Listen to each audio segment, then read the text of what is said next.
Even though you guys can't come and visit us, we still have to care for the animals, giving them food and enrichment and cleaning. So whilst you're here, I'm going to show you guys around quickly. Follow me. So we're really lucky because Saskia is about to feed our archer fish. So archer fish actually use a kind of spit water from their mouth to aim at their food, in this case, which is crickets.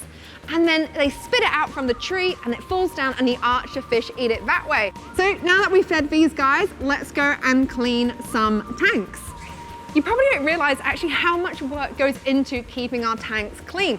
Now you'll see here that Mitch is using a siphon which sucks up the dirt, but he's using a paintbrush to actually scrub the dirt off the coral. Because coral is living, you have to be really careful and gentle with it.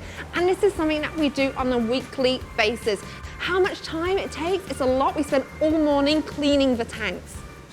All right, guys, we're gonna feed our rays next. Our beautiful ocellated eagle rays, they get a variety of different food. Now with our eagle rays, we feed them different ways. Sometimes we put their food in enrichment, sometimes we scatter feed it. What we're gonna do now is we're actually gonna feed them with feeding tongs and get them to come to us.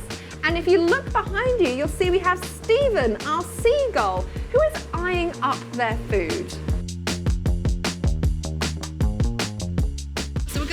In about an hour and a half to 2 hours time.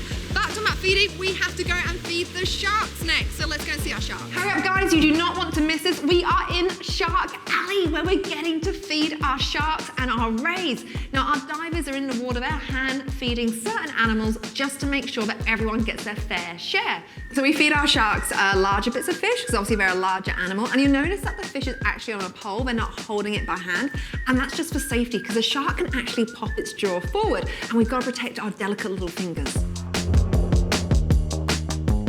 So obviously we have to do health checks on all our animals and we do it in different ways. We're very fortunate because we've been training our dugong pig, we're able to physically examine him stress-free.